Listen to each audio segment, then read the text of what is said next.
And here we are. Very first episode of the Shooter's Roll. Hello. Hello. I'm your co-host, D-Swizzle. I'm joined here tonight with the fabulous Reg. How you going, Reg? Good. It's good to be here. Excellent. And also joining us tonight is my boy T. What up, T? What up, Dix?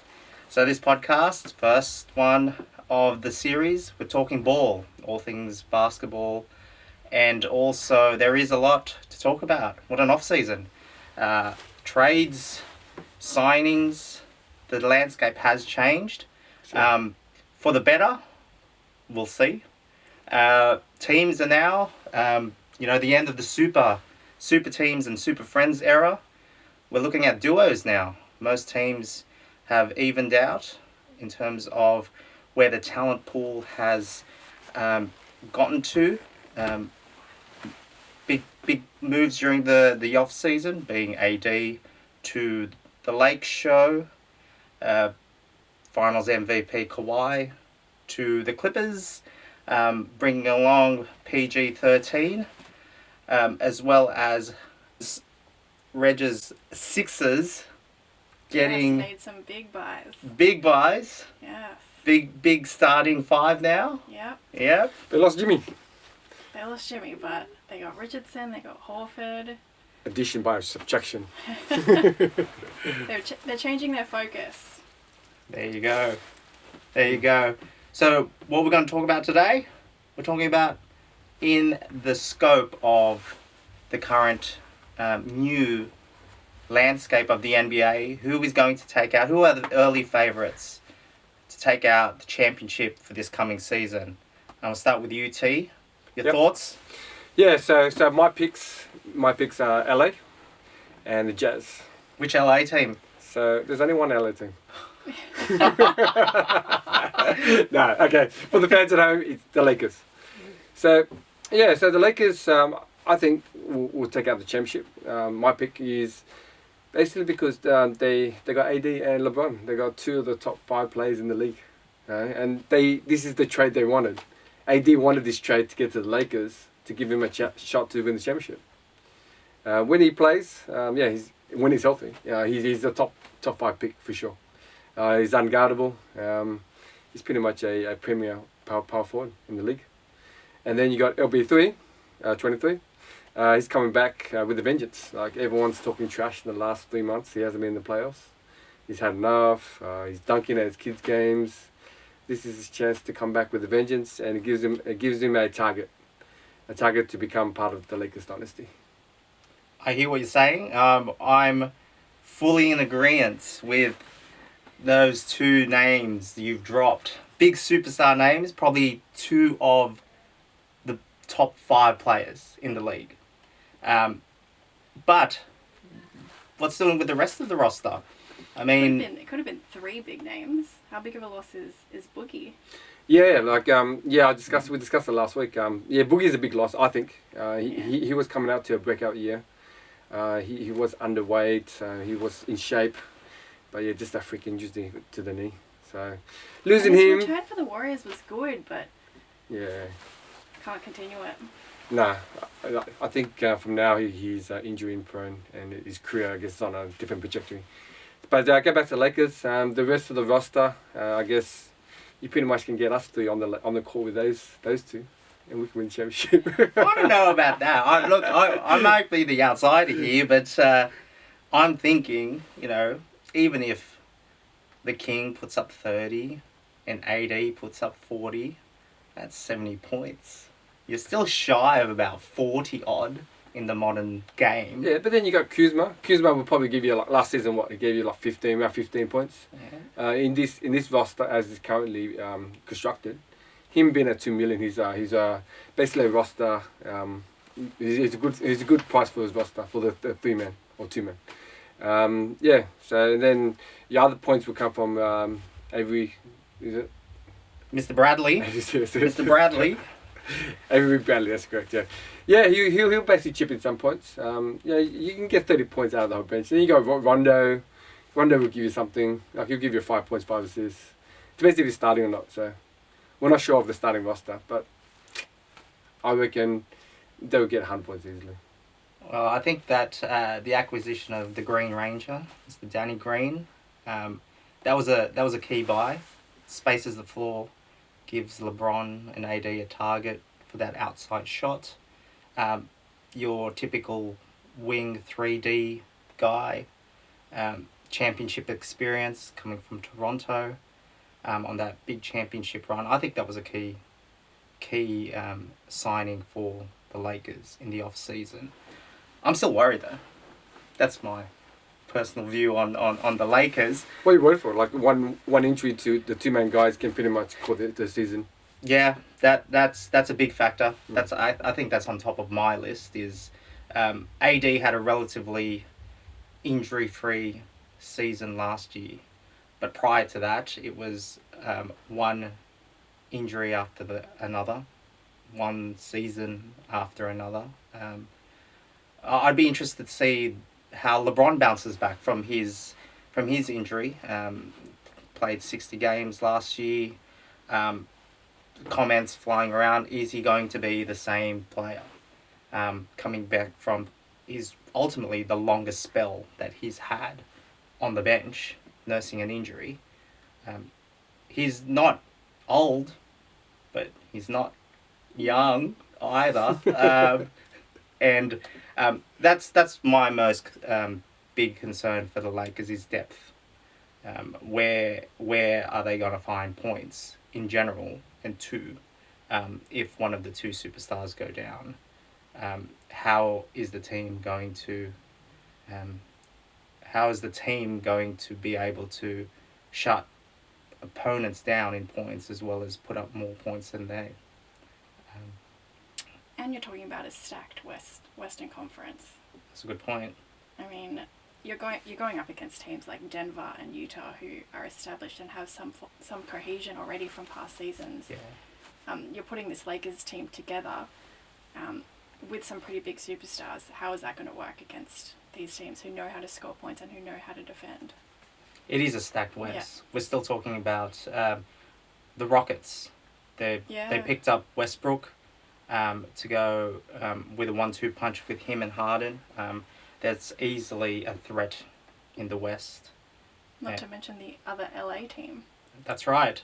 I think one of us has predicted the Clips to take it out. I think more on that shortly. Yeah. So just finalising on the Lakers, right? Yeah, all valid points. But I think when you think about championship, you think about what the Raptors did last year with the load management.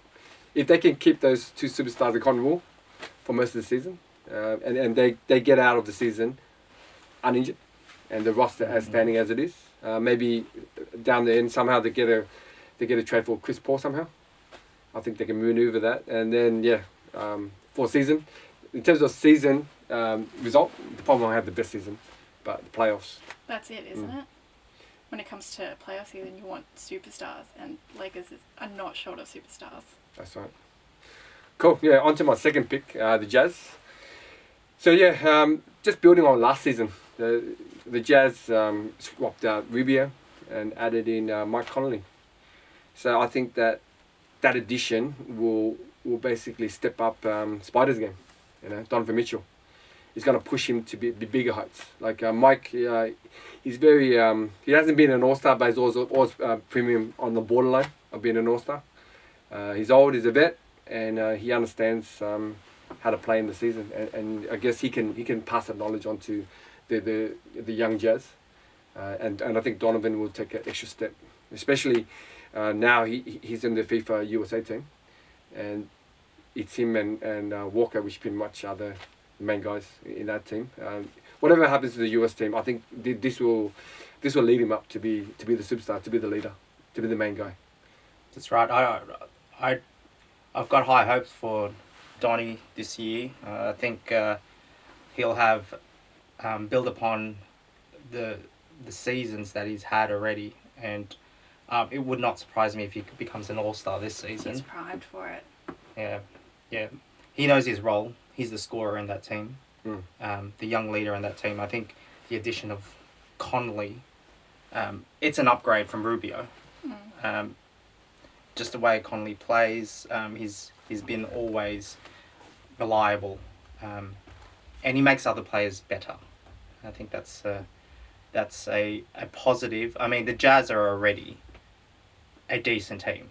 We showed it last year. That they are a playoff team. Do they take it to the next level? Yeah, it's you think about NBA and the teams that you basically bring back the nucleus of players. So you still got the center. You still got the French center. Rudy Gobert. Yeah, that's it. Yeah, and then he's you back. got Old Man Joe. He's having a stellar FIFA, coming off the defeat of the USA. Yep. Yeah. There's a lot to like about the Jazz. That is a good, it is a good prediction regarding giving the title a real shake, and I think that they do have a better team this year. Good additions. Also in the off season, Ed Davis, Bogdanovic from the Pacers. He'll add something to the outside game, as well as becoming, if not a starter, he will definitely add some spark off the bench for Utah. There's also that X factor. I mean, you touched on it earlier. Like Spider is the man there. He is going to be the one that they turn to in the clutch moments. I think where Spider needs to improve is that efficiency. We all know he could put the ball in the hoop. Can he do it at a more efficient clip? And I think Connolly will help him in that.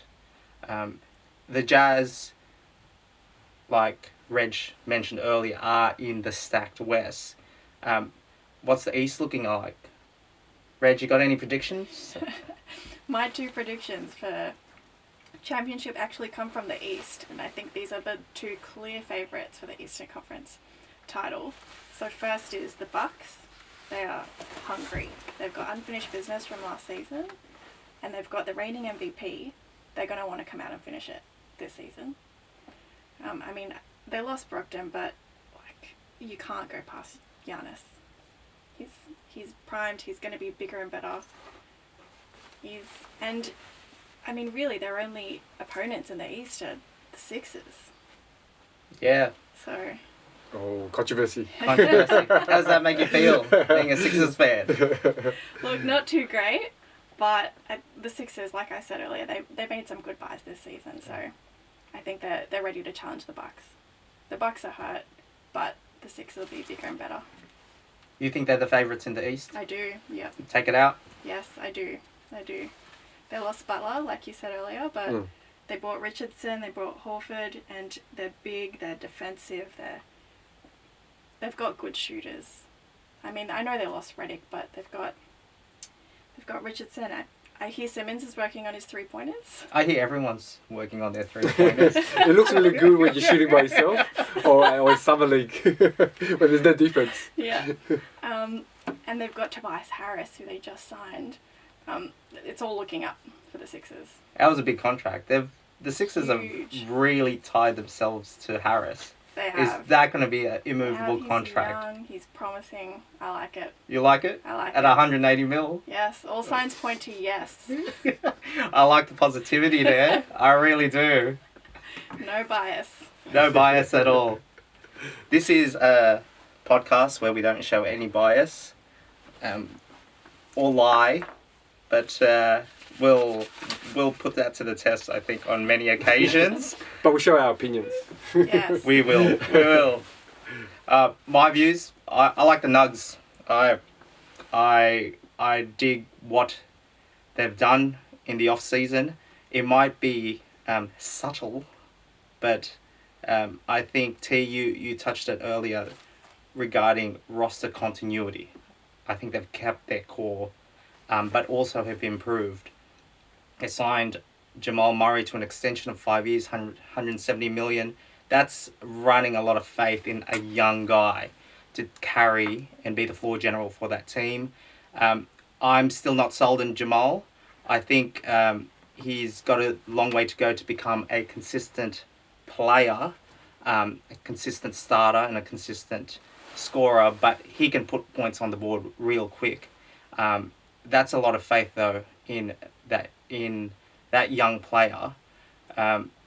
Steady hand at the shooting guard position with Gary Harris, albeit coming back from an injury-plagued season. He's still serviceable two-way player. I think that cohesion's still going to be there with Millsap, the team exercising their team option to keep him on board for one more season, the third and final year of his contract. They're paying big bucks to keep him on board at $30.4 million, but I think that as a veteran savvy leader, that guy that gives the intangibles, a quality locker room guy, I think he holds the team together. And before I get to Nikola Jokic, who I think is going to have a huge season, be an MVP candidate, you look at their bench and, you know, the Nuggets have brought back a majority of their roster from last season. Key players, Mason Plumlee, who's currently on Team USA duties, Will Barton, Malik Beasley, Juan Hernan Gomez, Torrey Craig, Monty Morris. They drafted Bol Bol. Shout out to Bol Bol. His old man played well too. If he can channel some of that talent and that ability into fortifying what will be, in my view, the deepest bench in the league, I think that the Nuggets will definitely make waves. If not, and this is my big prediction, I think they will do it. Write it down, stamp it, make fun of me at the end of the season. I'm putting my money on the Nuggets to take it out. Big acquisition through the off-season with Jeremy Grant. I think that was a key signing, a trade from OKC. All they gave up was a first-round draft pick. And at that, I think it's going to be even a low draft pick given the way the Nuggets will rack up the wins this season.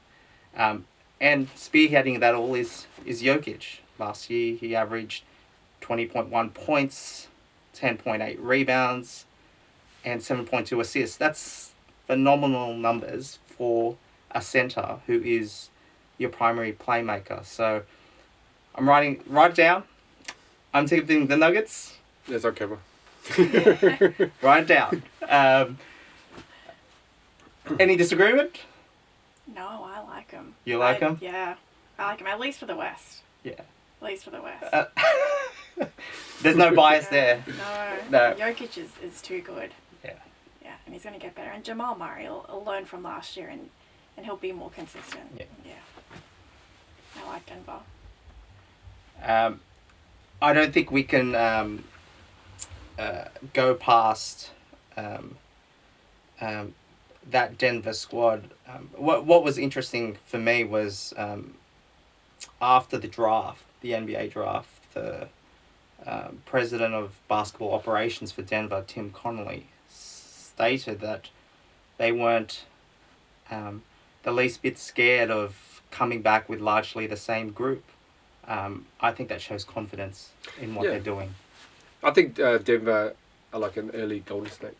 Like the way they came up with players that not necessarily all stars, but on the brink. Like you think about Draymond and Clay and Curry, and when they started their run, they were pretty much everyone was looking at Miami, and then LeBron going back to Cleveland at the time, and then all of a sudden there was a young team, the Warriors, who were making noise when they came through. I think Denver has that sense, like with the big contracts that they signed these players to, they're banking on it. So I think that I don't necessarily think they're going to win this year, personally. In terms of regular season, they'll probably be one of the top teams, but they still have to prove they can win in the playoffs. And the way they went out against Portland last year, they were pretty much trying to outgun them. There wasn't much defense played in that series. So for me, it's yet to be proven. Like they have to show that they can play defense, and they can win in the playoffs.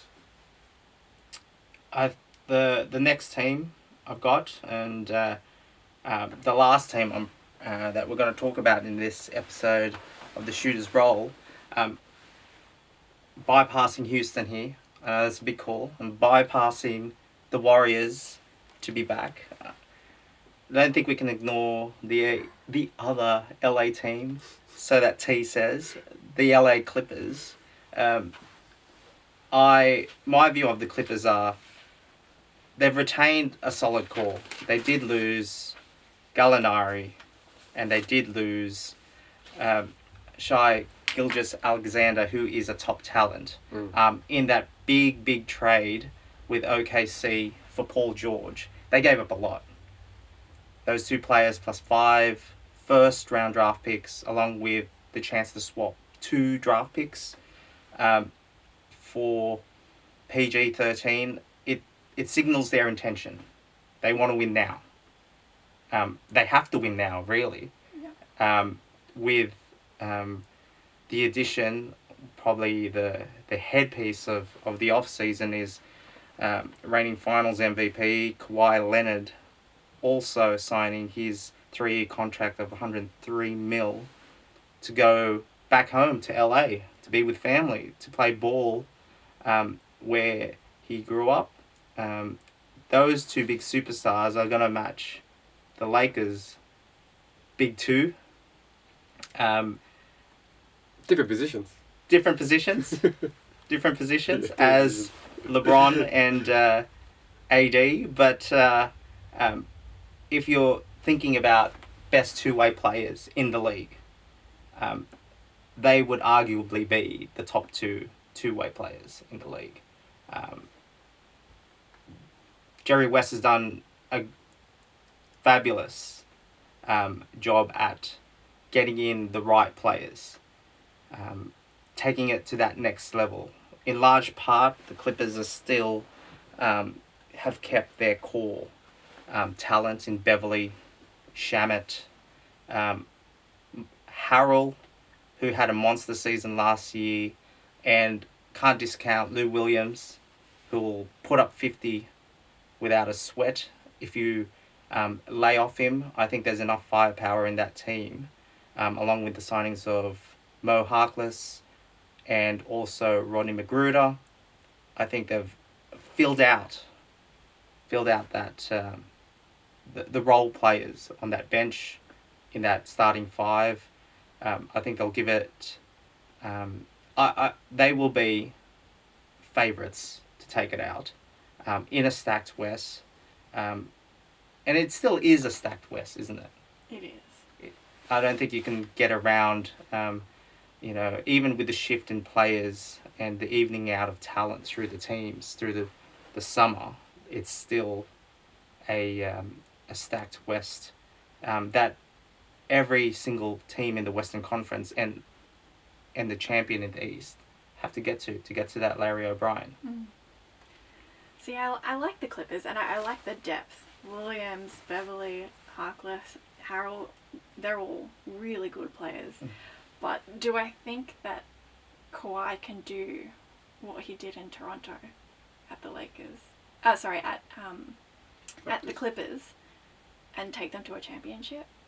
I don't think. You got reservations? Yeah. Raps got lucky. Raps got lucky. Yeah. Raps got lucky. There was a lot of luck that season. Golden State was a team that's just broken down.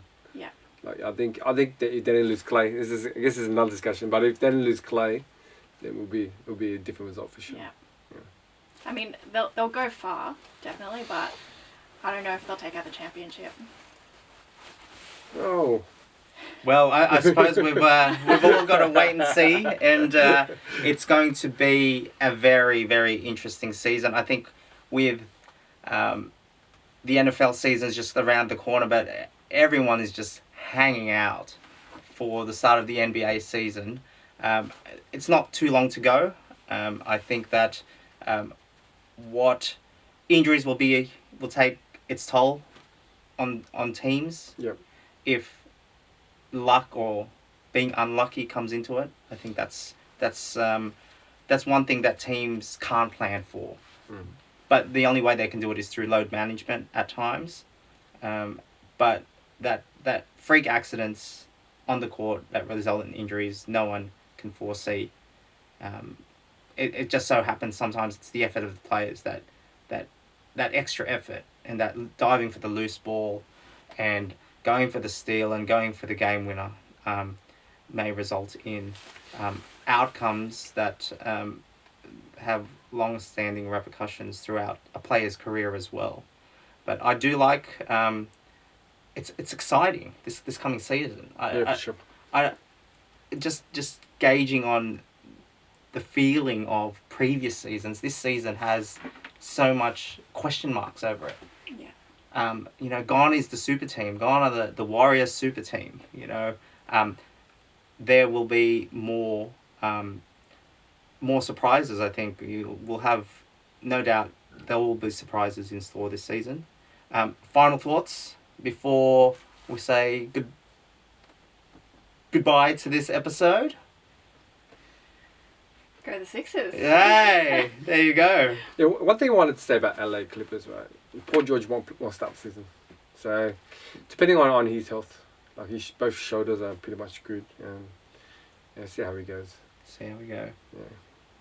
Well, there you have it, folks. Love to hear your thoughts, rants, good vibes for this podcast. This is the Shooters Roll podcast, made by fans for the fans, and we'll catch you next time. Peace out. Thanks everyone for tuning in to the Shooters Roll. We will see you next time on this show. Find us on SoundCloud and also YouTube. Peace out.